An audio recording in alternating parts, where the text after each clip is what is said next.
Сайн байцгаана уу та нарт энэ өдрийн мэндийг хүргэе. За өнөөдөр та нартайгаа маш чухал сэдвийн тухай ярилцах гэж байна. За тэр нь бол шинэ оны эхэн болгонд хүмүүсийн хамгийн том зорилго нь гойлог болох, галбирж явах одоо жингээ хасах гэсэн хүсэл байдаг. Тэгээд өмнөх бичлэг дээр ч гэсэн та нарын мань дотор тийм хүсэлтэй хүмүүс маш их байсан учраас өнөөдөр та нартай шинжлэх ухаанч байдлаар бас өөрийнхөө туршлага, мэдлэгийг хуваалцъя гэж бодлоо. Магадгүй энэ жил нь бас тань тийм үе байж магадгүй.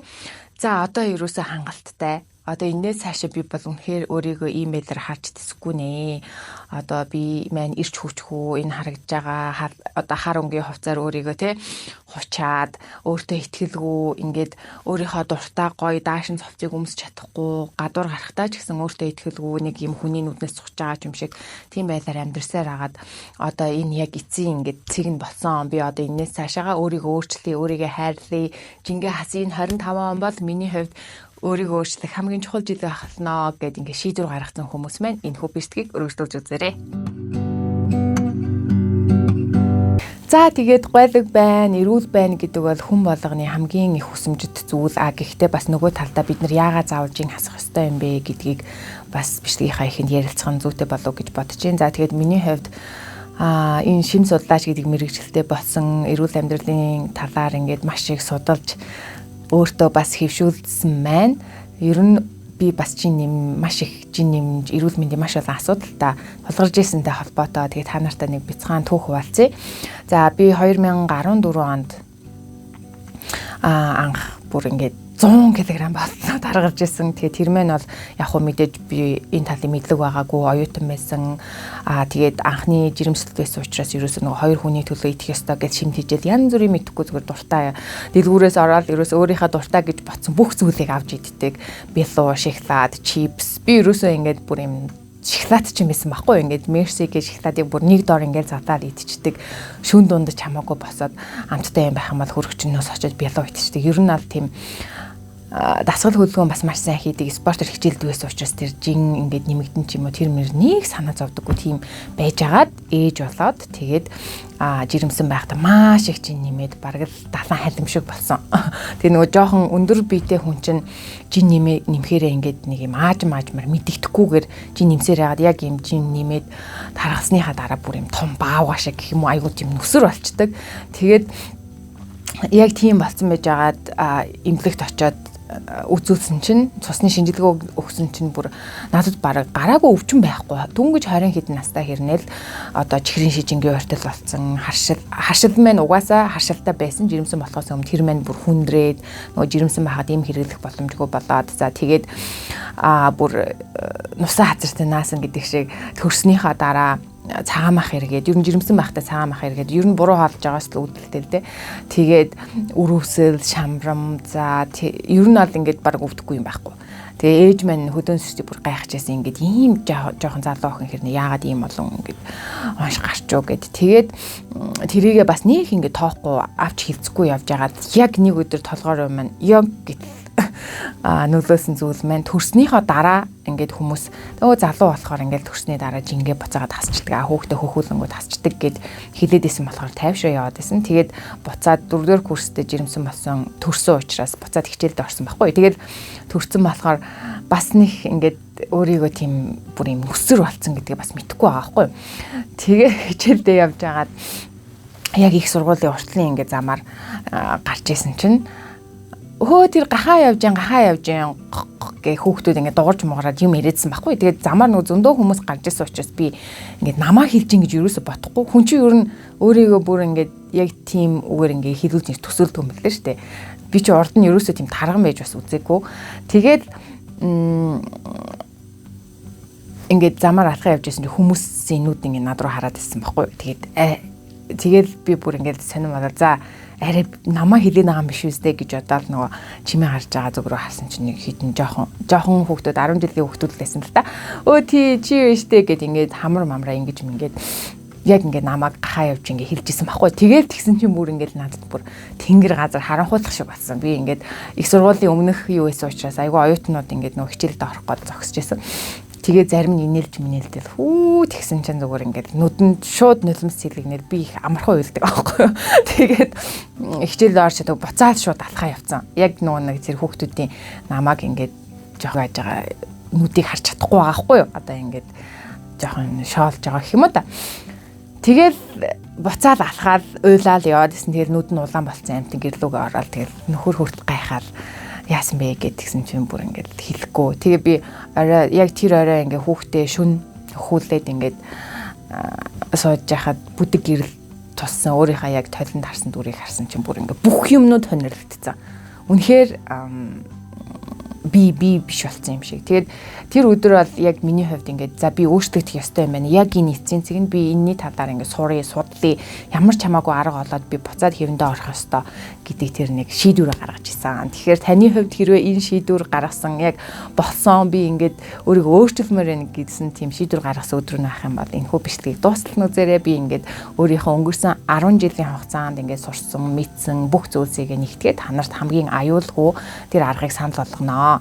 Яагаад вэ гэхээр анх яг ингээд хүн өөрийгөө за таргам ингээ байна гэ хүлийн зөвшөөрнө гэдэг нь маш сайн зүйл. Гэхдээ хүлийн зөвшөөрчөөд цаашаа алхам хийхдээ бид нэр яадаг вэ гэхээр хурдан үр дүн хайгаад маш олон ийм эрүүл мэндэд хохирол учруулах аргуудыг туршдаг байхгүй. Тэгээ би яг тэгжсэн өдөржинэн одоо лимонтой ус уугаа тий хоолоо сойгоо тэгээ хоолоо сойж жаад гинт хийдээд нэг 2 3 хил хасчаангуудаа дараагийн сарнд бүр 6 хил нэмэх ч юм уу ингээд нөгөө ийм тогтургүй яг зөв аргаа олж чадахгүй байгаа учраас бид нэр буруу аргаар явах юм бол буцаад эрүүл мэндэд бүр илүү сөрөг үр дүн авчрах боломжтой байхгүй юу. Тэгээд за нөгөө нэг корсет гэдэг гисний юм даруулгуудыг бүр тонор нь ёстой янз бүрээр нь өнгөөр нь баг зүүж утсан. Тэгээд тураадаг өмд тос мос гэдэг ерөөсөө ингээд нөгөө сошиал дээр үр дүн гаргацсан хүний зураг харах юм бол тэр хүн юу хийж үү гэд тэр нь ингээд ихэвчлэн реклам байдаг ямар нэгэн бүтээгдэхүүний. Тэгээд тэр маань ингээд ер нь бизнесийн учраас нөгөө урт хугацаанд үр дүн гаргахгүй штэ. Тэгээд та тэрийг хэрэглэхэ болчихгоос буцаад чинь нэмэх ч юм уу. Тэгээд бүр архаг өвтгөн хаталтаа болоод янз бүрийн нөгөө тураах, туулгадаг цайнууд уусаар агаад тэрнээсээ болоод бид нөгөө ашигт бактери алдаад юу хаадаг өвтгөн ингээ хатаад өөрөө гадагшилж чадахгүй болдог. Тиймэрхүү тохиолдол болоод ер нь их алдаж унсан.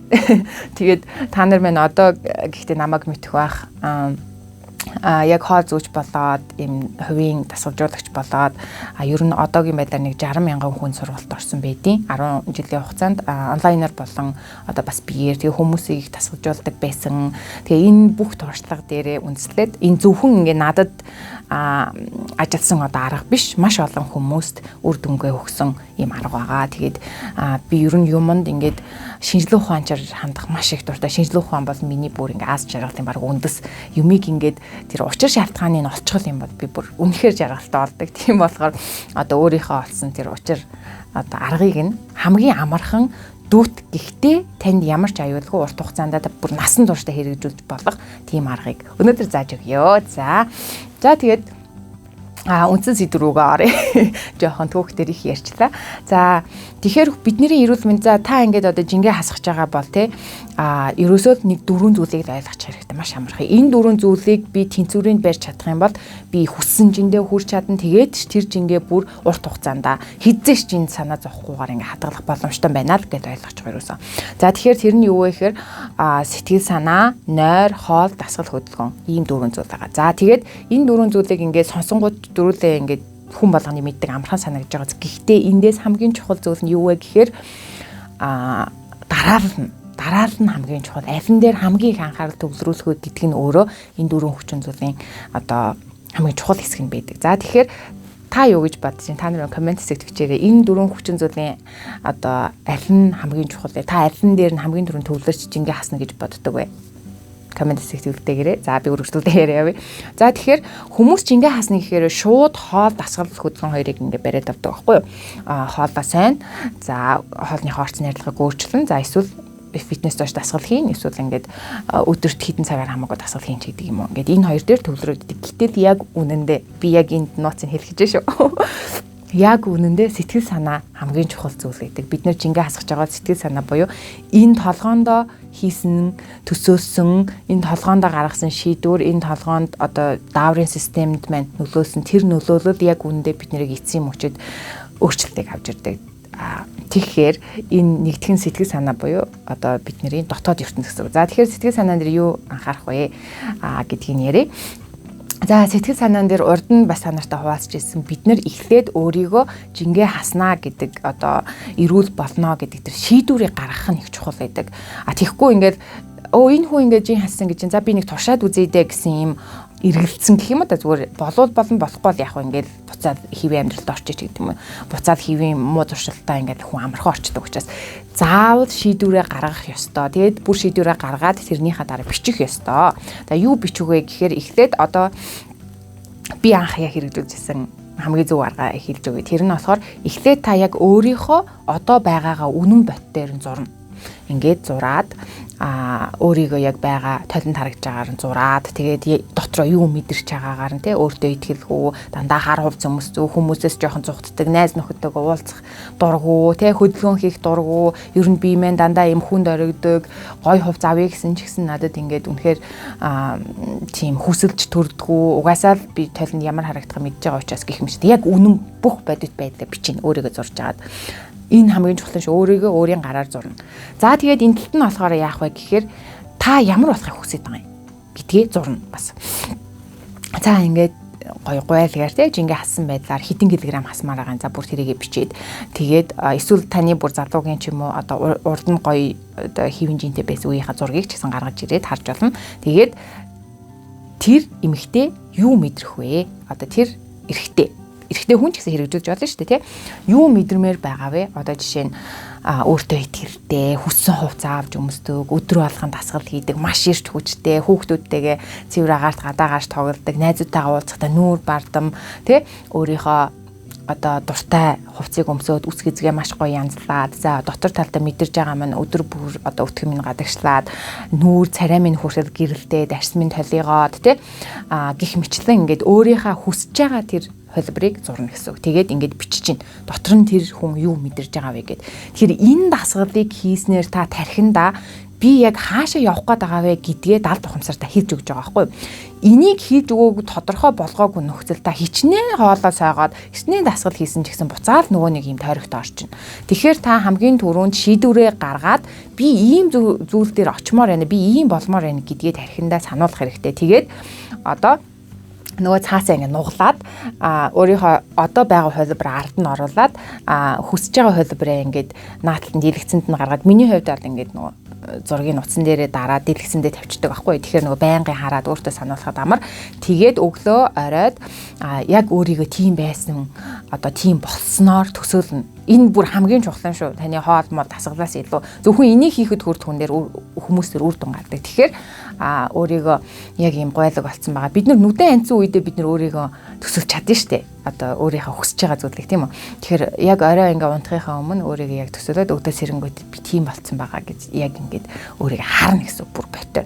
Тэгэхээр яах вэ гэхээр далд ухамсар хүлээж авсан нөхцөлд та өөрчлөгдөн. Далд ухамсартаа хэрвээ та саяны хүслийг оруулж чадаагүй бол өөрчлөгдөхгүй гэсэн. Тэгэхээр хамгийн чухал зүйл нь энэ байх нэ. За тийм энэ дээр бас нэг анхаарах зүйл нь энэ одоо хүсэж байгаа зүйлээ бити хүнд хэлээрээ.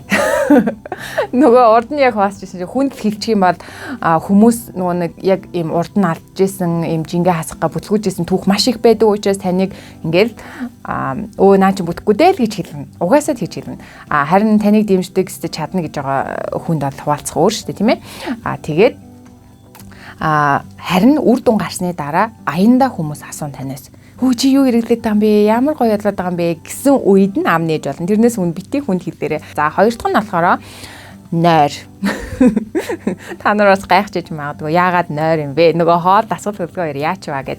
Гэтэл нойр гэдэг маань бидний ерөөсөө бид нар юу ч хийхгүйгээр залуу болж болдог, гоё болж болдог, гайлаг болж болдог, жингээ хаасч болдог бүр ингээд хамгийн чухал зүйл нь нойр байхгүй юу? Хүмүүс ингээд дасгал хийж байхдаа турж ин гэж бодоо. Яг үндэ дасгал хийж байхад бид нэр булчингаа ингээд ажлуулаад ер нь бол ингээд сэмэлж идэг байхгүй. Тэгээд тэр булчин чинь хизээ нөхөн зэрэгдэг вэ гэхээр шүн унтж яхад. За тэгээ шүн унтж яхад биднэрт бүр бид нарыг залуужуулах, гайлаг болгох, за бүр арсыг хүртэл толийлгах, ерөөсө мөнхийн ус шиг тийм 4-5 даавар ялгардаг байхгүй. Тэр энэ даавруудыг та сайн ялгаруулад байх юм бол та бүр хичээхгүйгээр жингээ хасч болно, хичээхгүйгээр үзэсгэлэнтэй болж болно, залуу болж болно. Энэ ерөөсөө хамгийн гол нууц нь. Тэгэхээр нойрон дээр юу анхаарах вэ гэхээр энэ бүр та ингээд тохиролцож болохгүй бүр цаг байгаа. 10 цагаас 3 цаг хүртэл заавал унтах хэрэгтэй. Яагаад гэвэл саяны тэр дааврууд чинь шөнийн 10-аас 3 цагийн хооронд ялгардаг байхгүй юу? Тэгэхээр хэрвээ та ингээ шүн сууж ажил хийдэг, шүн төвлөрдөг гэж яах юм бол 10 гэхэд унтчаад шөнийн 3 цагт босоод юмнуудаа хийж болно. Яагаад гэвэл та авах ёстой даавраа биендээ ялгаруулад авцсан үед та хэдийгээр 8 цаг унтж байгаа ч гэсэн хэрвээ 12-оос хоошоо унтаад өглөө 6 7 8 сэрж байгаа бол та шөнийн авах ёстой нөгөө дааврынхаа ерөөсөө тэн хагас 3 хүртэлхийг л авна гэсэн үг байхгүй юу. Тэгэхээр та нар маань үнэхээр гоё болъё. За тэгээ бүрийн нойр маань зөвхөн бидний энэ эдис нөхөн сэргийг залуу болох байлаг болгоход нөлөөлөө зогсохгүй бас давхар бидний энэ тарих толгой, ой, санамж, хурдан сурах одоо ялангуяа оюутнууд ингээд нөгөө хичээлээ сайн хийх гэж шүн хийгээд идэв шүү дээ. Үгүй та нар маань хэрвээ үнэхээр шүн хийх гэж байгаа бол 3 цагт босоод хийх юм бол илүү та нарын толгоонд илүү тогтно гэсэн. За тэгэхээр 10 цагт унтах биш, орондоо орох биш, бүр унтцсан байх хэвээр. Яг ингээд нүдэ анаад ингээд унтаад эхэлсэн байх хэвээр. Тэхийн бол та нар маань доор хаяж ийс гэж унтах бэлтгэлээ хийж эхлэх гэсэн үг. Гэрлээ бүдгрүүлээд, нүүр амаа цэвэрлээд тий.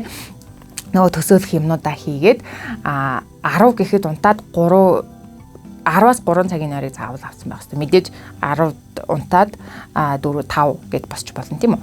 Тэгэхээр ер нь бол энэ нойр маань та 10-аас хоошоо унтчих юм бол хөгдөхгүй байхгүй. Дараа нь өглөө нар гарцсан үед унтчихад бидний бие маань мэдрээд одоо нарны гэрлийг мэдрэнгүүтээ нөгөө тэр бидний гоё болгодог тэр дааврыг ялгаруулах шаардлагагүй. Та зүгээр л энэ нойрны хэмнэлийг л зөв аваад эхлэхэд дасгал хийхгүй байсан ч гэсэн жим буурч эрүүлчих боломжтой гэж боддог. Энэ бүр нууц хамгийн гоё хэсэг нь байгаа. За тэгээд та нар маань заавал 10-аас 3 цагийн энэ бүтэн нойрыг, гүн нойрыг авах хэрэгтэй байх нэ. За энэ дээр нэг анхаарах зүйл нь шүн утсаа онгоцон дээр нь тавина. Wi-Fi асаалтаагаар утас асаалтаагаар хизээж толгойнхоо ойрхон бити тавиараа тэгэх юм бол бидний гүн нойр руу гаруулдаг байхгүй юу? Гүн нойрон дунд чинь лимонхийн ус шиг маш гоё даавраад ялгарч байгаа. За тэгээ гурав дахь нь мэдээж хоол дахин хоол шимт хижээл. Тэгэхээр шимт хижээл дээр манай сургалтын дээр заадаг юм тавг байгаа. Тэгэхээр та нар энэ тавгийг ер нь толгоондоо тогтоогоод авчих юм бол маш амархан. Тэгэхгүй бол ингээд маш олон хичээл ярих хэрэг гарах нь та нартайгаа. Гэхдээ маш энгийнээр та нарт амархан арга заагаад өгөхөд ер нь бол өдөрт өсрөөл 2 хоол ид. Бид нар ер нь бол ойрхон эзнэрээ бид нар ингээд тархалаад байдаг байхгүй юу? Ойрхон эзнэрээ бид нар хоолыг зохистой шингээх биеиндээ хугацаа олохгүй байх юм бол бид нар хизээж одоо жингээ хасч чадахгүй. Тэгэхээр хоолыг идэх хэмжээ нь биш хизээ идж байгаа вэ гэдг нь хамгийн чухал нөлөөтэй бидний жин хасгаа. За тэгээ та нартай нэг амархан арга зааж өгөхөд за манай гэр бүлийн хувьд ингэдэг, манай нөхөрч бас тэгдэг. Хамгийн их одоо идэх хоолоо, том хоолоо яг хамгийн нар өндөр байхад буюу бидний өдийн хоол иддэг цаг биш 12-аас 13 цагийн хооронд иддэг. За өглөөний хоол гэж юм иддэггүй манайх. Гэхдээ юу ч идэхгүй байна гэсэн үг биш. Яагаад вэ гэхээр нөгөө нэг 16 цагийн мацаг барьж ин гэсэн үг байхгүй юу? Ер нь бол. За тэгээ энэ бол үнэхээр үр дүнтэй. Гэхдээ өглөө юу ч идэхгүй байгаа гэсэн үг биш. Өглөө бидний цүс ялгардаг учраас хотоод маань зөв ингэж нөгөө эхлэх ёстой учраас өглөө заавал нэг халбаг тос хэргэлдэе. За тэгээ тэр тос нь болохоор битээр бол манай нөхөр бит хоёр яадаг вэ гэхээр өглөө сэрээд нэг аяг ус уучдаг. Нэг аяг ус уухта баг зэргийн давс хилэн дээрээ тавиад тэр усаа уудаг. Яагаад вэ гэхээр анхны орж байгаа ус маань одоо эрдэс бодистой ус байхын тулд эрдсийг нь байгалийн давсаар жоохон нөхж жагаад ингээд усаа уучдаг. За тэгээд араас нь халуун тостой зүйлүүдэг. Халуун сүтэ цай ч юм уу, халуун кофе ч юм уу. Гэхдээ тэрэндээ заавал нэг халбах өрөм хийж удаг. За өглөө ер нь би өрөмөнд дуртай болохоор өрөм хийдэг. Заримдаа айргийн тос хийж удаг. За заримдаа шар тосоос хийж удаг. Та нар минь өөртөө яг таарах тосоо сонгоорой. Тэгээ өглөө тос хэрглэж байгаагийн хамгийн цааш шалтгаан нь юу вэ гэхээр бид нэр өглөө бие маань сэрэнгүүтээ өмнөх өдөр идсэн хоолыг одоо ингээд шингээгээд тэр маань бидний одоо бүх эд эс нь ингээд нөөц болоод очсон байдаг байхгүй. Ер нь тарга гэдэг чинь манайхан нөөц шүү дээ. Бас бие маань хэрэгтэй үедээ дараа нь ингээд өсөж цанхаараа хэрэглэе даа л гэсэн нөөц гэсэн үг. Тэгэхээр тэр нөөцийг ашиглах боломжийг нь бид нар олох хэрэгтэй гэсэн үг. Тэгэхээр өглөө тос идэхээр тос маань бидний тэр нөөц рүү ордог байхгүй. Одоо нэгэснээ бид нэр хоол идсэн юм шиг биеинд мэдрэмж өгөхгүйгээр тос маань шууд ингэж аманд шингэж эхэлдэг учраас хотоод одоо гидсэн дарамт учруулахгүйгээр шингэждэг учраас бид нэр өглөө тос эцэн ч гэсэн хоол идээгүй юм шиг би мэн хүлээж аваад өөрийнхөө дотоод одоо нөөцийг ашиглах нь шүү дээ. Одоо бид нэр хураас нөөцийг. Тэгэхээр үдийн яг том хоол хүртлээ ер нь тийм дандаа шингэн зүйлээр явчихдаг гэсэн үг. Ясны шүлүүдж болно. За тостоо дахиад сүйтэй цай ууж болно. За кофе гэхдээ өдөрт нэг аягаас хэтрүүлдэг. Гэтэ чандаг кофе шүү. Хутгадаг кофе ерөөсөө биш. Хутгадаг кофе чи кофе биш шүү дээ манайхаа. За тэгээд өдөрт болохоор харин идж байгаа хоолоо бүр хүснээрээ дуртай хоолоо гэхдээ уураг тос нүүрс усаа ингээ бүрэн хэмжээнд авахыг хичээдэг. Одоо нэг ёсонтой. Тэгээд хоолныхын дараал нь маш миний яг баримтлагдаг зарчим. Уураг тос өөх хоёроо илүү төрүүлж иддэг. Илүү одоо тэр хоёр маань төрүүл цатгадаг учраас тэгээд ард нь нүүрс усаа гэж харж иддэг гэсэн. За тэгээд та нар маань энэ 5-наас харж байгаад өөр өөрийнхөө дуртай хоол. Өдрийн хоол ер нь бол ямар ч хоол ийцэн бараг шингэдэг. Харин энд яг нэг баримтлагдаг зүйл нь болохоор сахартай зүйл иддэггүй, цагаан гурилан зүйл иддэггүй. Энэ хоёрыг бүр за та жингээд хасъя гэж бол энэ хоёрыг ерөөсөө энэ 30 хоногийн дотор 28 хоногийн дотор хоолноосоо бүр авч хаях хэрэгтэй. Бүр ерөөсөө авч яах хэрэгтэй. Үр дүн гаргыг үл энэ хоёр маань бид нэр шимд хижээл өгдөг учраас байнга өцгөө дахин идүүлэх гэдэг байхгүй. Чихэрлэг зүйл цагаан гурилтай зүйл гэсэн. За бусдыг нь бол та нар минь дураараа идэж болох нь шүү дээ. За тэгээ өдөр нь маш том одоо өөрийнхөө дуртай хоолыг цадлаа идчихнэ.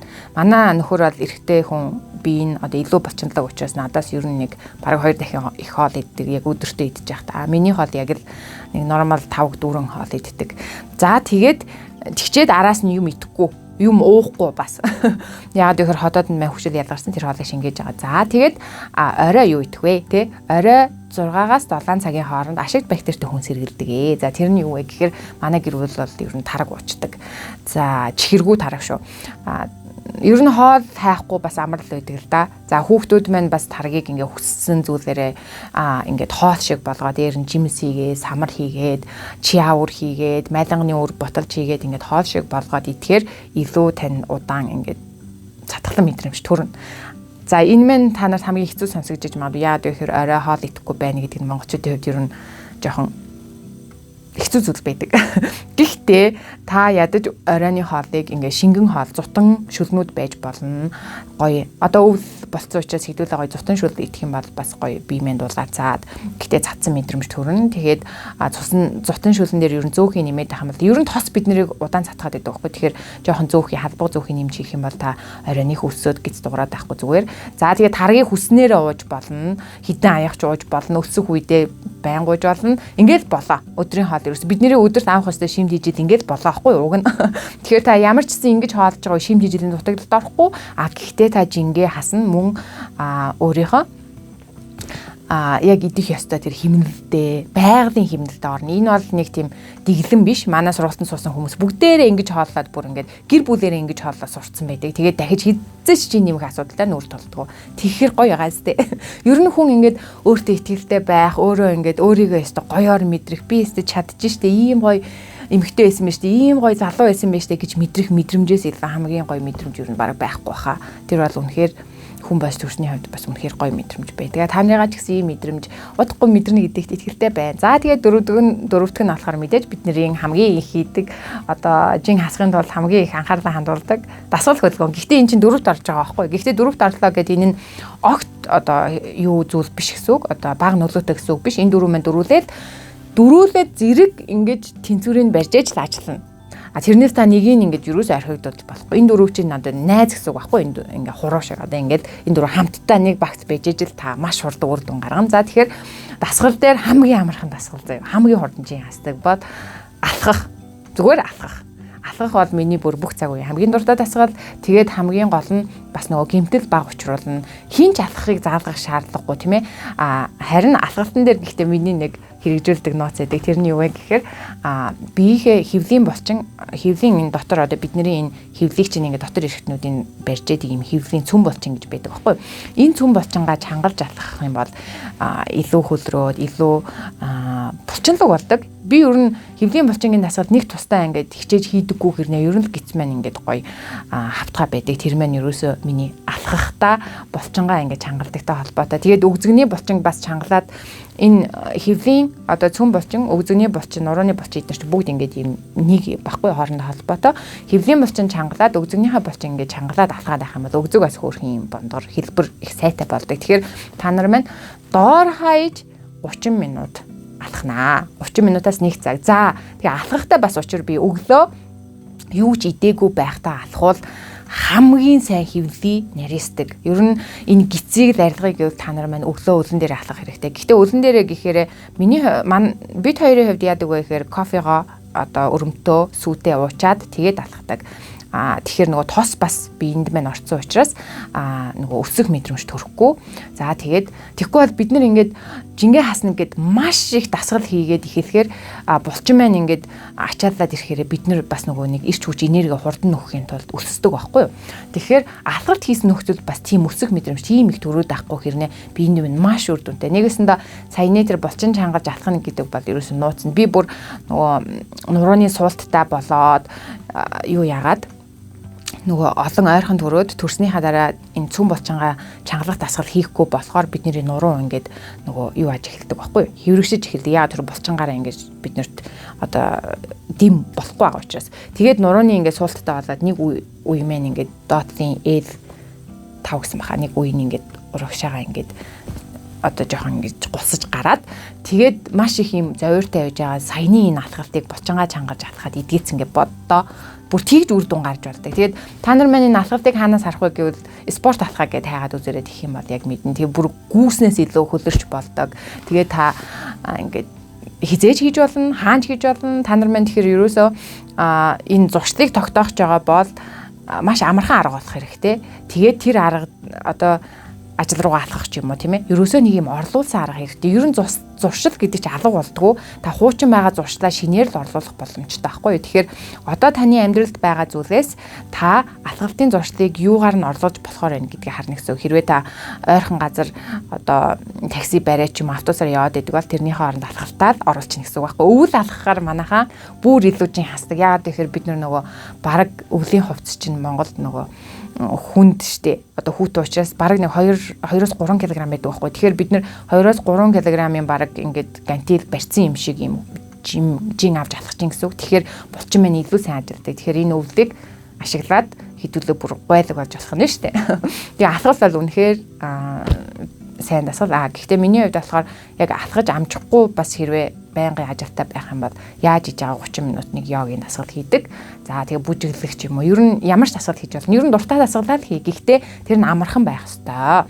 За тэгээд энэ дөрвөн хүчин зүйлийг та нар маань хэрэгжүүлэх юм бол жингээ богино хугацаанд гэхдээ ямар ч аюулгүйгээр хамгийн амарханаар хасч чадна гэдэгт итгэлтэй байна. За тэгээд та нар маань бас комент хэсэгт өөрсдийнхөө 30 хоногийн энэ зорилгыг эхэлж байгаа бол энэ жингээ хасах челленжийг эхэлж байгаа бол комент бичиж үлдээгээрээ өөрийнхөө тэр хамгийн чухал нэгдэх дасгал шүү. Тэрийг ингээд өөр хуваалцах хүн байхгүй бол комент хэсэгт бичээрээ тэгчээд та нар маань 30 хоногийн дараа бас ямар үр дүн гарсан гэдгээ бас энэ комент хэсэгт хуваалцараа тэгэх юм бол анх үзэж байгаа хүмүүс ингэж бас үр дүн гарч болох юм байна шүү дээ. Ийм амархан аргаар жингээ хасч бас эрүүл гойлог болж болох юм байна шүү дээ. Ер нь жингээ бас хэвийн барихад ч гэсэн энэ зуршлууд маш чухал нөлөөтэй гэж бас урам авахд туслах байхаа. Тэгэхээр та нар маань комент бичүүлдээгээрэй.